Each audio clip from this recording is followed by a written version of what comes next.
अतः महापुरुष तत्व पर विचार करते हुए आप लोगों को बताया गया कि हमारे यहाँ अधिकांश महापुरुष ऐसे ही हुए जो अंदर से महापुरुष थे, लेकिन बाहर से उन्होंने माया के कार्य किए।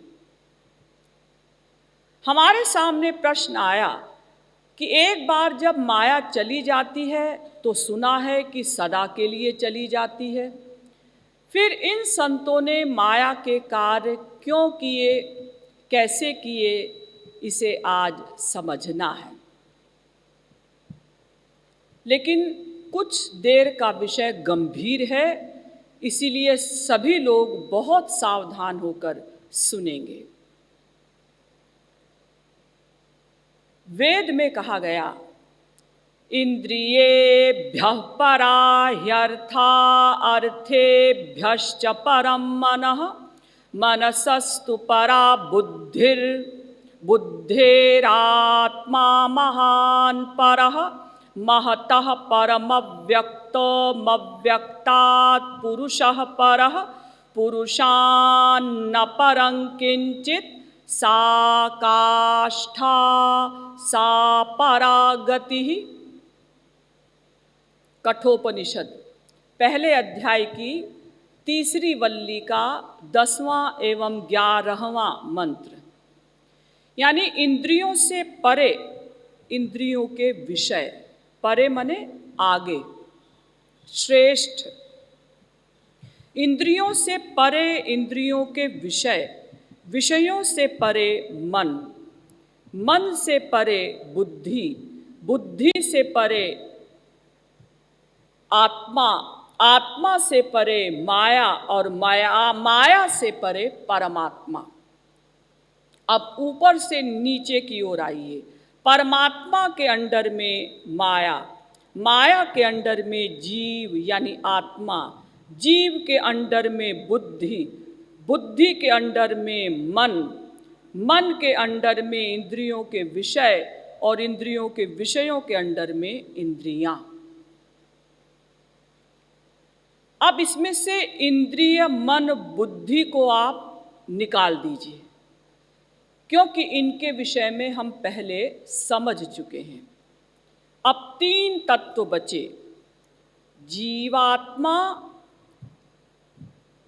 परमात्मा और इन दोनों के बीच में माया। तो इस जीव के ऊपर कौन है? माया। और माया कैसी है? 3 रंगों वाली।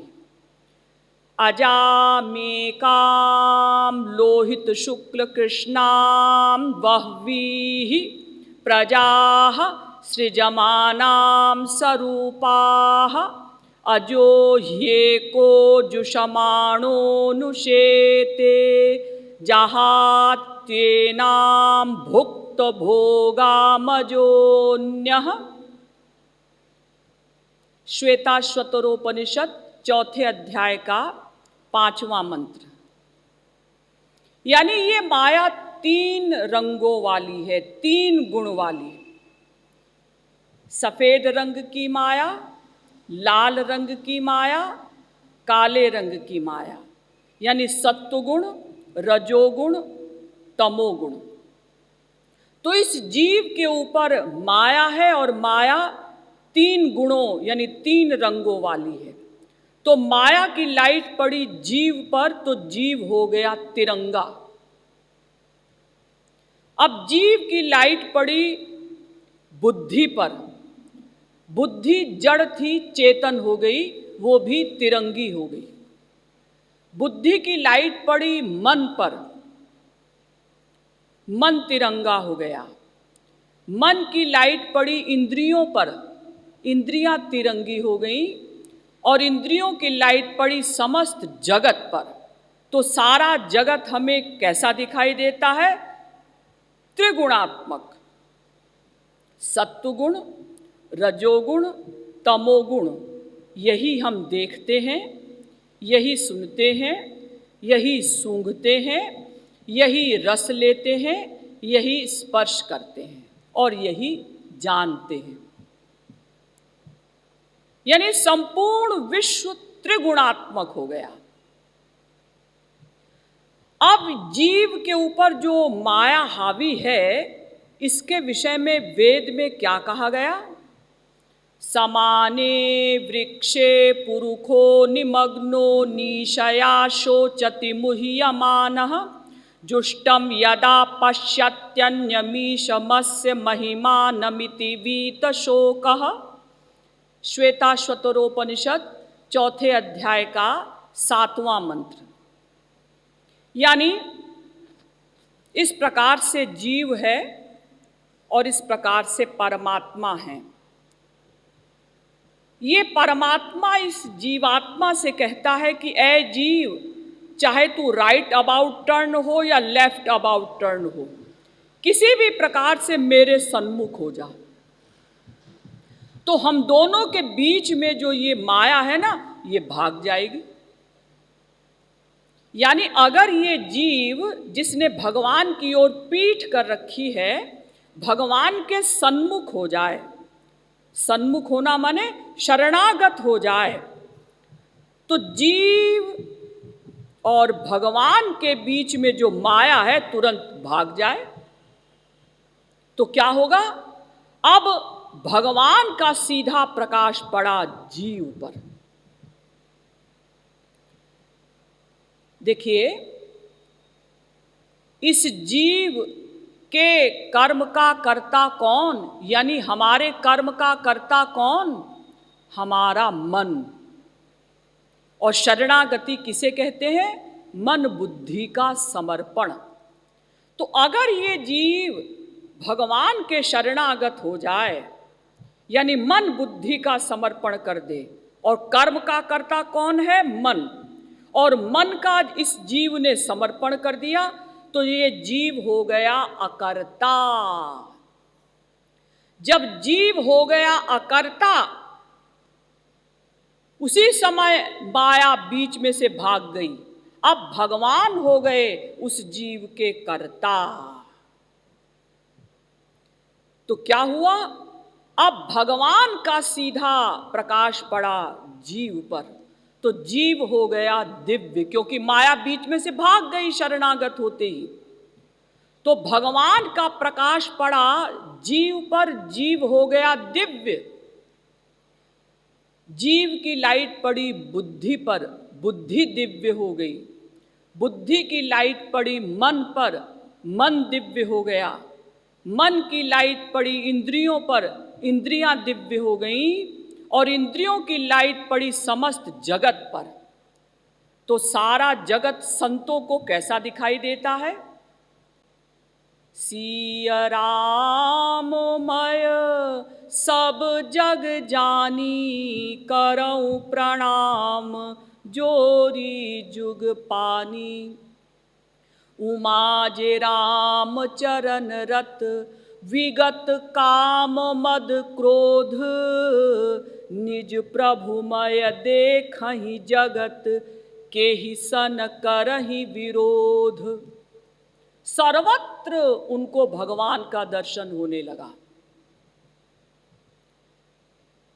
यानी सर्वम खल विदम ब्रह्म, छांदोग्योपनिषद 3 प्रपाठक के 14वें खंड का पहला मंत्र। सब जगह ब्रह्म का ही अनुभव होने लगा। ईशावास्यमिदग्वम सर्वम, ईशावास्योपनिषद पहला मंत्र। सब जगह ईश्वर का अनुभव होने लगता है। पुरुष एवेदग्वम सर्वम यद्भूतम यच्च भाव्यम। श्वेताश्वतरोपनिषद 3 अध्याय का 15वां मंत्र। खं वायुमग्निं सलिलं महीं च, ज्योतिषि सत्त्वानि दिशो द्रुमादीन्, सरित् समुद्रांश्च हरे शरीरं, यत्किंच भूतं प्रणमेदनन्यः। भागवत के 11वें स्कंद के दूसरे अध्याय का 41वां श्लोक। यानी वो संत चाहे आकाश की ओर देखे, चाहे पृथ्वी की ओर देखे, चाहे जल की ओर देखे, चाहे पर्वतों की ओर देखे, चाहे नदियों की ओर देखे, चाहे पशु पक्षियों की ओर देखे, चाहे मनुष्य की ओर देखे, सब जगह उसको भगवान का ही अनुभव होने लगता है। तो देखिए, जब तक हमारी इंद्रिय मन बुद्धि पर माया का तिरंगापन था, तिरंगापन माने सत्वगुण रजोगुण तमोगुण, तब तक हमें भगवान भी तिरंगे दिखाई दिए, संत भी तिरंगा दिखाई दिया। जब जब भगवान का अवतार हुआ, हम लोगों ने देखा, क्योंकि हम भी अनादि, भगवान भी अनादि, अनंत बार भगवान का अवतार हो चुका, हम उनके साथ साथ रहे, हमने देखा। तो जिनके अंदर सत्वगुण था, उन्होंने कहा जी कौन कहता है कि ये श्री कृष्ण भगवान हैं? हाँ, जरा सुंदर हैं, जरा विशेष बुद्धि रखते हैं, जरा इनकी पर्सनैलिटी जमती है। और जिनके अंदर रजोगुण था, उन्होंने कहा जी कौन कहता है कि ये भगवान है? अरे जैसे हम हैं ऐसे ही ये भी हैं। और जिनके अंदर तमोगुण था, उन्होंने भगवान को कुरूप देखा, भयंकर रूप में देखा। आप लोगों ने पढ़ा होगा कंस की सभा का हाल, जनक जी की सभा का हाल। जो दुष्ट प्रकृति के लोग थे, उन्होंने भगवान को कैसा देखा? विदूषण प्रभु विराट मय दीसा, बहुमुख कर पग लोचन सीसा। और जब हम भगवान के शरणागत हो गए और माया बीच में से हट गई और भगवान हमारे कर्ता हो गए, गवर्नर हो गए, तो फिर क्या हुआ? हमको संसार के परमाणु परमाणु में ईश्वर का अनुभव होने लगा। अब हमारे लिए ऐसा नहीं रहा कि मंदिर में भगवान हैं और मैखाने में भगवान नहीं है। मंदिर की तरफ जाओ, मैखाने की तरफ मत जाओ। आप लोग अपने बच्चों को सिखाते हैं ना, देखो बेटा ये मंदिर है, मंदिर में बदमाशी नहीं करते। तो आपका बेटा आपके इस वाक्य का ये अर्थ निकालता है कि इसका मतलब मंदिर के बाहर बदमाशी कर सकते हैं। मैं तो मम्मी के साथ 10 मिनट के लिए मंदिर आता हूँ, ठीक है, यहाँ शैतानी नहीं करेंगे, बाहर करेंगे। किसने कहा कि भगवान मंदिर में ही रहते हैं? एको देवः सर्वभूतेषु गूढ़ः सर्वव्यापी। श्वेताश्वतरोपनिषद 6वें अध्याय का 11वां मंत्र। वो समान रूप से सब जगह व्याप्त हैं। प्रभु व्यापक सर्वत्र समाना, प्रेम ते प्रकट होई मैं जाना। अगर भगवान मंदिर में ही रहते तो जितने भी लंगड़े हैं उन्होंने हड़ताल कर दी होती। हमें फ्री भगवत प्राप्ति कराई जाए, हमारे पैर नहीं हैं, हम मंदिर कैसे जाएं? हड़ताल का जमाना है। भगवान ने पहले से ही तैयारी कर ली, कोई हड़ताल कर ही न सके। भगवान कहते हैं मैंने कब कहा है कि मैं मंदिर में ही रहता हूं? जी हमारे बाप दादे तो ऐसा ही बताते हैं। तो तुम्हारे बाप दादे यदि मूर्ख हैं तो इसका इलाज तो भगवान के पास नहीं, संतों के पास नहीं, शास्त्रों के पास नहीं। तो देखिए, जब भगवान हमारे गवर्नर हो गए तो संपूर्ण विश्व भगवन्मय दिखाई देने लगा। जब तक माया गवर्नर थी, जब तक माया हमारे ऊपर हावी थी, तो भगवान भी तिरंगे दिखाई दिए, संत भी तिरंगे दिखाई दिए, और संसार तो तिरंगा था ही। और जब शरणागत होने पर माया चली गई तो क्या हुआ? हमें भगवान में तो भगवान दिखाई दिए ही, संपूर्ण विश्व भगवानमय दिखाई देने लगा। ध्यान दीजिए, जैसे किसी की आंखों में पीले रंग का चश्मा लगा दिया जाए तो उसे सफेद चीज भी पीली दिखाई देगी, और पीली तो पीली दिखाई देगी ही। अगर किसी की आंखों में हरे रंग का चश्मा लगा दिया जाए तो उसे सारे रंग हरे दिखाई देंगे, और हरा रंग तो हरा दिखाई देगा ही। इसी प्रकार से जब तक हमारे आंखों में, हमारी इंद्रिय मन बुद्धि पर माया का चश्मा लगा हुआ था, तब तक हमें भगवान भी माइक दिखाई दिए, संत भी माइक दिखाई दिए, और जगत तो माइक था ही। और जब शरणागत होने पर हमें दिव्य चश्मा मिल गया, स्पिरिचुअल चश्मा मिल गया, तो फिर क्या हुआ? हमें भगवान में तो भगवान दिखाई दिए ही, संसार के कण कण में हमें भगवान का अनुभव होने लगा। आप लोग कहेंगे, दीदी ये संतों को जो संसार के कण कण में भगवान का अनुभव होता है, ये उनकी कोई साइकोलॉजिकल बीमारी होगी ना, बल्कि हम लोगों को जो भगवान और संतों में संसार यानी 3 गुण दिखाई देते हैं, ये हमारी साइकोलॉजिकल बीमारी है। क्यों?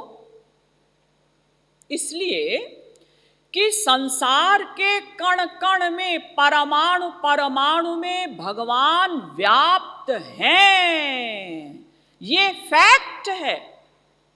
इसलिए दिव्य दृष्टि प्राप्त संत ने जो संसार के कण कण में भगवान का अनुभव किया, बिल्कुल ठीक किया, लेकिन भगवान या संतों में संसार व्याप्त नहीं। इसलिए हम लोगों ने जो भगवान और संतों में माया देखी, यानी 3 गुण देखे, ये हमारी साइकोलॉजिकल बीमारी है। तो आप लोग क्या समझे? यही समझे कि जब तक हम अपने गवर्नर थे, यानी जब तक माया गवर्नर थी, यानी जब तक ये जीव स्वयं कर्म का करता था, तब तक भगवान कुछ नहीं करते थे, केवल आइडियाज नोट करते थे और उसका फल देते थे। और जब ये जीव सरेंडर कर देता है, जब ये जीव शरणागत हो जाता है, तो क्या होता है? अब भगवान उस जीव के कर्ता बन जाते हैं।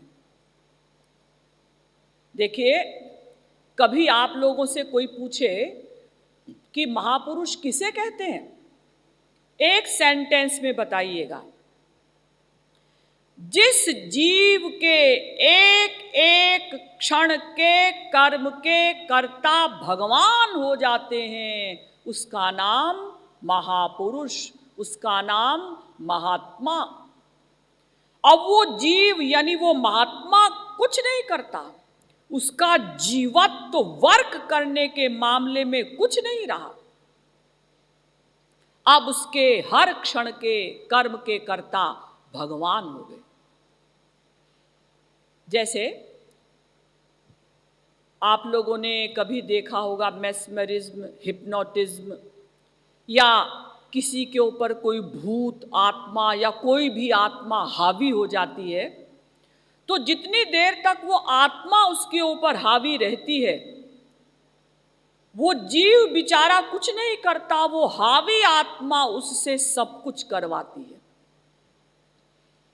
आप लोगों ने देखा होगा हमारे देश में भी बहुत से बच्चे ऐसे हुए हैं, वर्तमान में भी हैं, जो छोटी छोटी उम्र में संस्कृत में, उड़िया में, इंग्लिश में, हिंदी में प्रवचन बोल लेते हैं।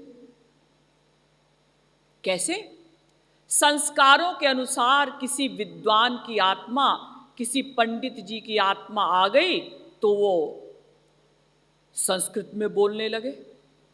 वही देवी जी जब छोटी सी थी, 7-8 वर्ष की, तो लाखों लोग उनका प्रवचन सुनने के लिए आते थे। अजी कोई देवी जी प्रकट हुई हैं जो वेदों पर प्रवचन बोलती हैं। और जब आत्मा चली गई तो वो देवी जी निरक्षर भट्टाचार्य हो गई, यानी अंगूठा छाप हो गई, संसार में आसक्त हो गई, उनका विवाह हो गया। ऐसा होता है। आप लोग ये मत समझिएगा कि मेरे ऊपर भी कोई आत्मा आई है।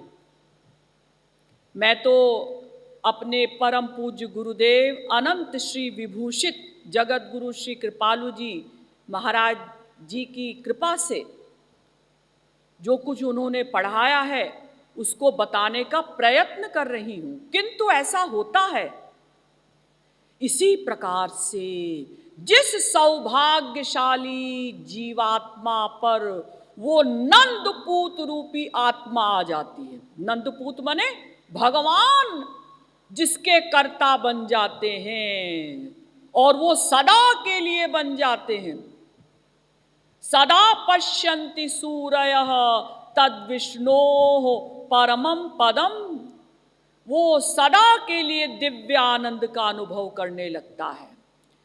तो फिर जिसके कर्ता भगवान हो गए, फिर वो जीव यानी वो महात्मा कुछ नहीं करता। अब तो भगवान ही उससे सब कुछ कराते हैं। देखिए, कॉमन सेंस से आप ऐसे समझिए कि हम लोग कोई भी कृत्य, कोई भी कर्म करते हैं, क्यों?